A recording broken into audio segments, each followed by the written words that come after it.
Okay. Good day to our lecturer and fellow students. Our group is presenting on the topic titled Theism, Atheism, and Agnosticism, a philosophical evaluation. Since the beginning of time, scholars, philosophers, and scientists have debated whether God exists using a combination of perspectives and reason. Today, we will move beyond simple habits or customs to critically examine these three major worldviews. Our goal is to determine how each personal response to these, how each approach responds to these age-old questions and whether its logical strengths and weaknesses, what its logical strengths and weaknesses are. To begin our inquiry, we must define the three positions we are examining. First, theism. It is the belief in God as the creator of the universe who remains in charge of it. Second, atheism. It is the denial of faith in God and often argued on a basis that there is simply not enough scientific or rational evidence to support divine existence. Finally, agnosticism. It serves as a middle ground. It is the stance that we cannot know for certain whether a God exists or not, often because human cognition may lack the resource to comprehend a supernatural entity. We will use these definitions as the foundation of our systemic evaluation. So, in this section, I will briefly explain why this topic is important today. First, modern scientific developments such as cosmology and evolutionary theory have raised serious questions about whether a creator is necessary to explain the universe. This has intensified the debate between theism and atheism and agnosticism. Second, beliefs. Beliefs about God do not remain personal only. They influence moral values, education system, human rights, decisions, and even political decisions in society. Third, understanding these philosophical positions helps promote rational and respectful dialogues, especially in a diverse and globalized world. Finally, questions about God are closely connected to personal meanings. Many people relate belief or disbelief to deeper questions about purpose, suffering, and the meaning of the life. Okay, the problem statement, the epistemological gap. The core issue we are examining is what I call the epistemological gap. The main question is simple but profound. Do humans actually have the cognitive ability to truly understand a supernatural being? A supernatural entity, by definition, exists but beyond physical reality, but our knowledge is built on experience, logic, and science, all of which operate within the natural world, so there may be a gap between what exists and what we are capable of knowing. This creates epistemological uncertainty, a disagreement about what counts as valid evidence. Theism argues that logical reasoning, science in nature, and philosophical arguments are sufficient grounds for belief.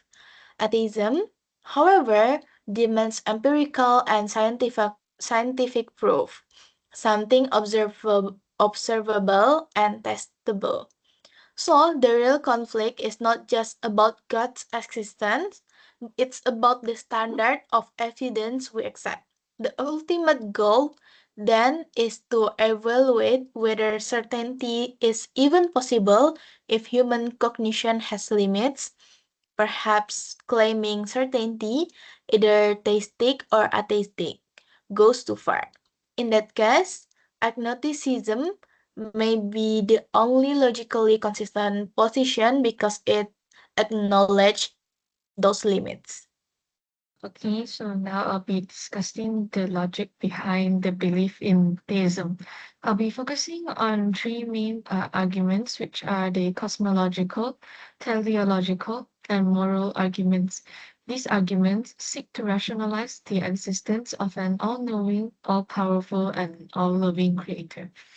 So theism is the belief in an all-knowing, all-powerful, and all-loving creator who governs the universe. This worldview asserts that the universe's existence and order are the result of divine intention rather than a random chance. So the first argument is the cosmological argument, and it argues that everything that begins to exist has a cause. Since the universe had a beginning, it must have a first cause, which these identify as God. And the second argument, which is the teleological argument, argues that the order and complexity of nature suggests it is a result of purposeful design rather than a random chance. This means that the universe and everything in it appears to follow specific laws and patterns. And the last major argument is the moral argument. This argument asserts that objective moral principles, such as the notion that certain actions are universally right or wrong and require a higher moral authority to exist. For example, the idea that killing an innocent person is morally wrong and simply cannot be explained by societal norms or evolutionary biology. For the second main point, we discuss the atheism, which refer to the rejection of belief in God. First is the denial of deity. Atheists reject belief in God because they argue that there is insufficient scientific or logical evidence to support the existence of a divine being. Second is the empirism, which emphasizes that knowledge should come from the observation, experiment, experience, and rational analysis. From this perspective, belief should be supported by evidence that can be tested or verified. Since the existence of God cannot be scientifically proven, many atheists remain skeptical about religious claims. Finally, atheists often raise the problem of evil. This argument questions how suffering and injustice can exist if God is both all-powerful and perfectly good.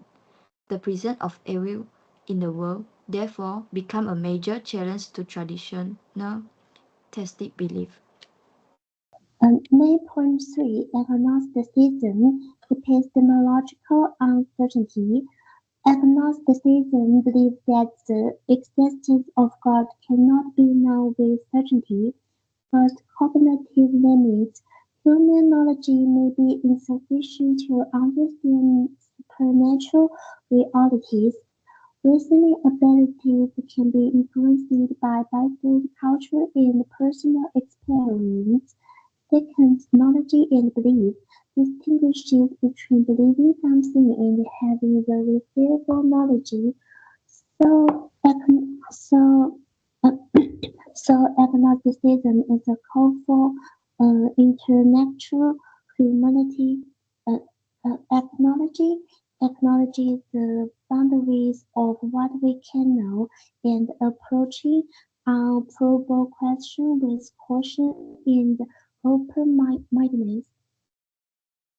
Main point for scientific and regional challenges, scientific progress, cosmology and evolution suggest that God may not be an integral part of the universal story. The shift relying solely on habits is no longer sufficient. Critical consideration of perspectives is necessary. Confrontation, those developments marked the beginning of conflict between the theistic and atheistic views. Here are the comparisons of three major worldviews: theism, atheism, and agnosticism. Firstly, theism provides moral authority, meaning that moral values and rules are grounded in God. However, theism faces the problem of evil, which questions why suffering and evil exists if God is powerful. Next, atheism relies on logic, evidence, and empirical reasoning. While this promotes scientific rationality, some critics argue that atheism can sometimes be seen as a form of plain denial if it dismisses religious belief without deeper engagement. Lastly, agnosticism takes a middle position. It does not affirm or deny the existence of God, but argues that human beings may not have enough knowledge to know for certain. Its strength lies in intellectual honesty, as it recognizes the limits of human understanding. Therefore, by comparing theism, atheism, and agnosticism, we can better understand how different perspectives approach questions about truth, morality, and existence. For this slide, I'll briefly explain how worldviews influence society. First, religion beliefs don't just affect individuals, they also shape social structures like laws, education systems, and moral standards, even if people don't actively think about it. Many social systems are influenced by certain belief traditions. Second, in today's diverse societies, people are exposed to different religions and perspectives. Because of this, tolerance has generally increased, and people are becoming more open minded. Lastly, people's views about God or religion often influence their opinions on modern issues such as marriage, human rights, and social justice. That's why these topics can sometimes be sensitive.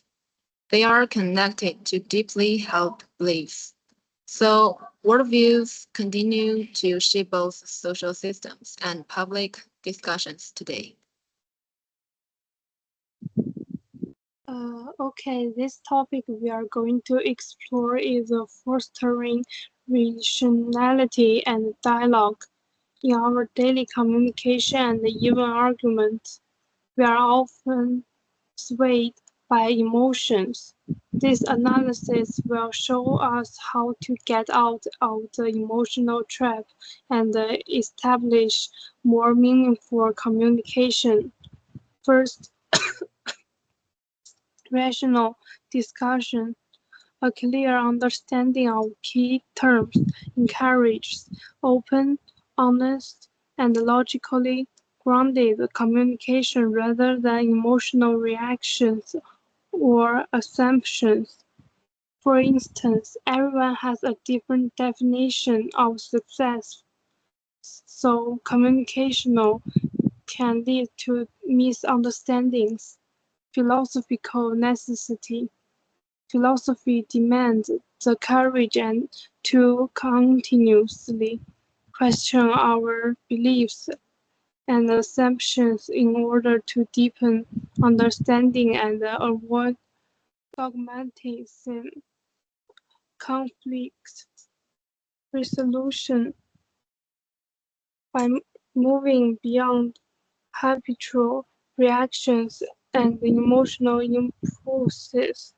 Ongoing heated debates can be transformed into constructive, solution-oriented dialogue. Okay, in the slides, I will explain about the source of meaning and maturity.